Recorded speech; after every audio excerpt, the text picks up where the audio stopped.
సింహాచలం గోశాల నుంచి అడవివరం వరకు చేపట్టిన బీఆర్టీఎస్ పనుల నేపథ్యంలో దేవస్థానానికి జీవీఎంసీ ఆధ్వర్యంలో ముడసర్లోవలో 7 ఎకరాల స్థలాన్ని కేటాయించారని, మళ్లీ ఆ ప్రాంత నివాసితులకు 210 డిఆర్ ట్రాన్స్ఫరబుల్ డెవలప్మెంట్ రైట్స్ ఎలా మంజూరు చేశారని 22వ వార్డు జనసేన కార్పొరేటర్ పేతల మూర్తి యాదవ్ ప్రశ్నించారు. శుక్రవారం ఆయన హోటల్ మేఘాలయాలో నిర్వహించిన విలేకరుల సమావేశంలో మాట్లాడారు.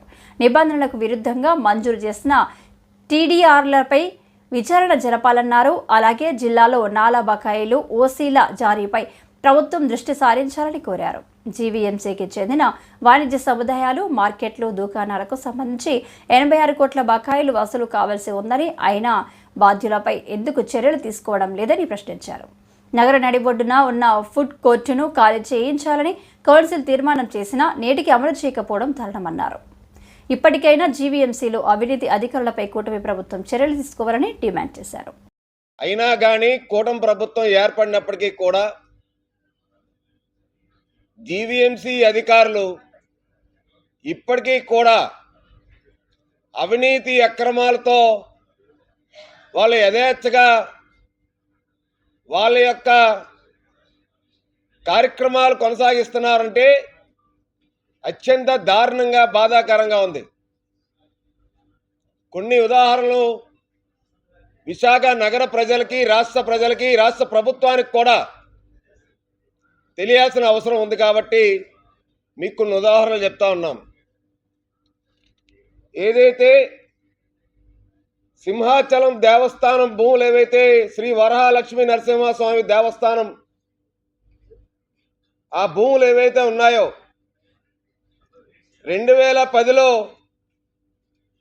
బీఆర్టీఎస్ ప్రాజెక్టు అంటే రోడ్డు వైడనింగ్ డెవలప్మెంట్ కోసం సింహాచలం ట్రాన్సిట్ కారిడార్ని ఏర్పాటు చేయడానికి అప్పటి ప్రభుత్వం ప్రతిపాదించి సింహాచలం దేవస్థానానికి సంబంధించి ఎంత భూమి అయితే కోల్పోతుందో ఆ భూమి ఆ భూమి సింహాచలం దేవస్థానానికి జీవీఎంసీ దగ్గర నుంచి ఇవ్వడానికి అప్పటి ప్రభుత్వం ఒక మెమో కూడా తయారు చేసి రాష్ట్ర ప్రభుత్వం దగ్గర నుంచి జీవీఎంసీకి వచ్చింది. 7 ఎకరాలు సింహాచలం దేవస్థానం భూమి కోల్పోతుందని, ఆ 7 ఎకరాలు జీవీఎంసీ ముడసల్లోవలో ఉన్నటువంటి సర్వే నెంబర్ 26లో ప్రత్యామ్నాయంగా స్థలం ఇవ్వడానికి కూడా అప్పుడు ప్రభుత్వం అంగీకరించడమే కాకుండా ఇది 17/8/2010లో ఈ యొక్క అంగీకారం తెలిపిన తర్వాత సాక్షాత్తు సింహాచలం దేవస్థానానికి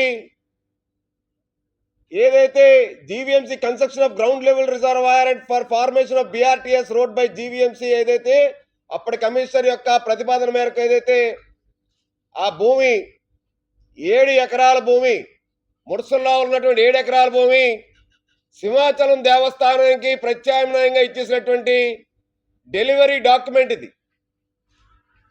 భూమి జీవీఎంసీది 7 ఎకరాలు, సింహాచలం దేవస్థానానికి ఎస్టీసీ సింహాచలం ట్రాన్సిట్ కారిడార్ ఇది పూర్తిగా వాళ్ళకి స్వాధీనం చేసేశారు. జీవీఎంసీ ఎస్టేట్ ఆఫీసరు స్వాధీనం ఎవరికి చేశారు? అసిస్టెంట్ ఎగ్జిక్యూటివ్ ఆఫీసర్కి, దేవస్థానం ఏఈఓకి, సింహాచలం దేవస్థానం సూపరింట్ రెవెన్యూకి, సింహాచలం దేవస్థానం స్పెషల్ డిప్యూటీ కలెక్టర్కి.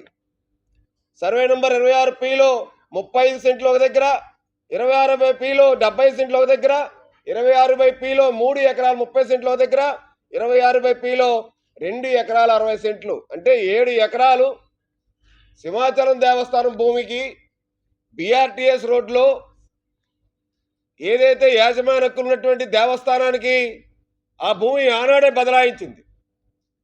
ఈ దస్త్రాల్ని గత వైసీపీ ప్రభుత్వం ఏదైతే రోడ్డు అక్కడ వేయాల్సినటువంటి రోడ్డుకి ప్రత్యామ్నాయంగా ఆక్రమణదారులకి టీడీఆర్లు ఇవ్వడం కోసం ఒక కమిటీ 30/11/2023లో టీడీఆర్ల కోసం రోడ్డు వేయడానికి ఒక కమిటీని ఏర్పాటు చేసి ఏదైతే టీడీఆర్ల కమిటీ ఉంటుందో ఆ టీడీఆర్ కమిటీల్లో పూర్తిగా ఆక్రమణదారులకి, యాజమాన్య హక్కులు లేనటువంటి వాళ్ళకి టీడీఆర్లు 4 రెట్లు టీడీఆర్లు ఇవ్వడానికి, అక్కడ ఉన్నటువంటి గవర్నమెంట్ రిజిస్టర్డ్ వాల్యూ హయ్యర్ వాల్యూకి ఇవ్వడానికి కూడా దస్త్రాలు రెడీ చేసేసి మొత్తం కమిటీ రిపోర్ట్ ఇచ్చింది.